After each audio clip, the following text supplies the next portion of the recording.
नमस्कार, मेरा नाम आत्रेय थपलियाल है और आत्रेय थपलियाल टॉक्स में आपका बहुत बहुत स्वागत है।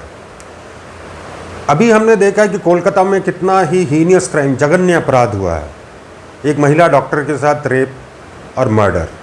अभी तक खैर ये पता नहीं चल पाया है कि कौन है, क्या है, किसने किया। हाँ, एक अक्यूज़ ज़रूर है और इल्ज़ाम लगने लगे हैं कि रूलिंग पार्टी से छुपा रही है, पुलिस ने गलत काम किया।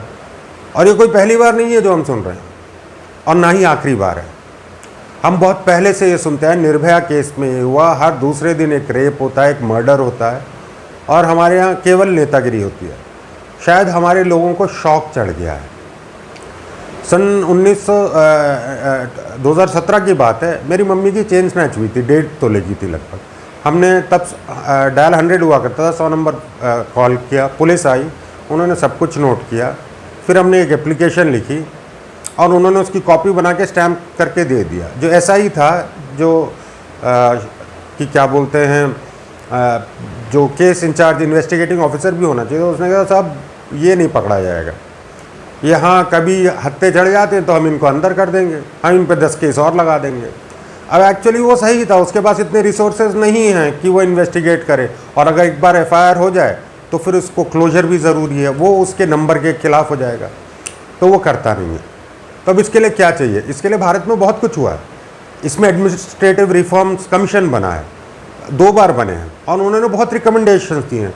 इसमें कई एक्स ऑफिसर्स ने रिकमेंडेशंस दी हुई हैं कि कैसे हम अपने एडमिनिस्ट्रेटिव सिस्टम को सुधार सकते हैं।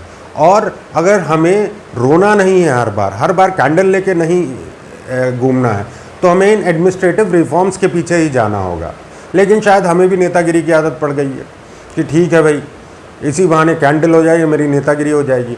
और मेरी मान लीजिए, ये administrative reforms across political parties किसी ने नहीं एम्प्लॉय किए हैं, किसी ने नहीं अप्लाई किए हैं, चाहे वो बीजेपी हो चाहे कांग्रेस हो।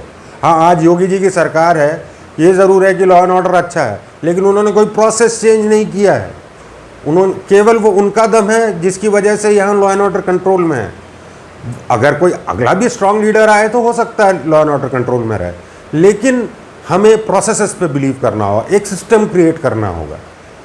हाँ, योगी जी के अंदर अभी लेटेस्ट था कि conviction on crime against women 71% है, almost thrice the national average. Bengal में 8% है। लीडरशिप की बात है, लेकिन लीडरशिप से ही काम नहीं चलता, प्रोसेस से काम चलता है। अब मैं बहुत छोटा सा, हालांकि एडमिनिस्ट्रेटिव रिफॉर्म्स एक बहुत बड़ा टॉपिक है, लेकिन मैं इसमें से एक बहुत छोटा सा पार्ट आपको समझा देता हूँ। अब जैसे फौज है, अब कोई हमारा एमपी फौज में किसी जनरल को फ़ोन करके ये तो नहीं कह सकता ना, जाओ वो पोस्ट कैप्चर कर लो, या राजनाथ सिंह भी किसी को फ़ोन नहीं करके कहते जाओ पीओ के लेके आ जाओ, या राजनाथ सिंह ये तक फ़ोन नहीं कर सकते ये कर्नल है, मेरा रिश्तेदार है, इसकी पोस्टिंग यहाँ से यहाँ करवा दो।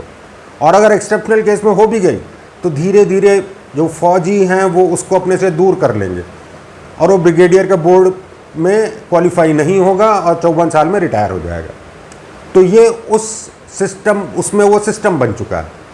अब ये भी देखिए, फ़ौज को अपने मूवमेंट के लिए या अपने पेट्रोल के लिए इधर उधर से कोई वसूली तो नहीं करनी पड़ती कि भाई हमारी गाड़ियों में पेट्रोल, उनका अपना सिस्टम बना हुआ, उनका बजट है, हर चीज़ चलेगी।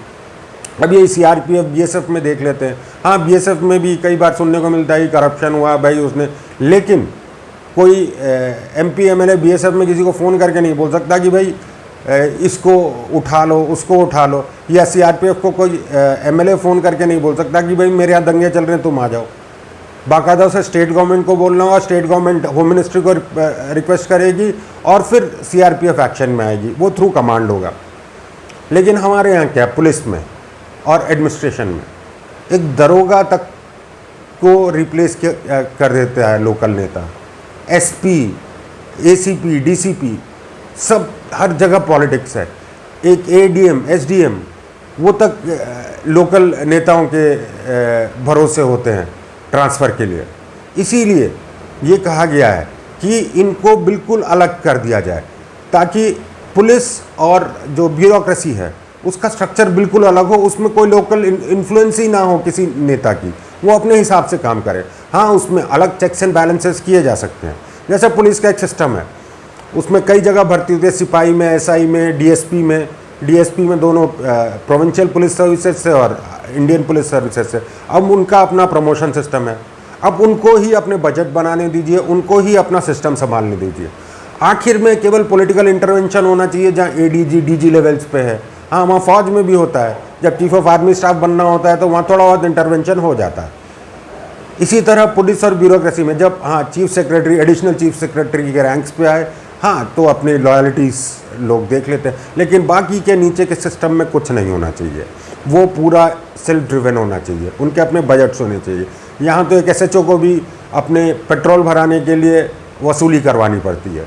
तो जब तक ये सिस्टम नहीं बदलेगा, हम लोग ऐसे ही कैंडल मार्च करते रहेंगे। मैंने आपको एक सिंपल तरीका समझाया था जो कोई और भी समझ सकता है कि कैसे फौज अभी तक एक रेस्पेक्टेबल ऑर्गेनाइजेशन है और पुलिस इतनी बदनाम ऑर्गेनाइजेशन।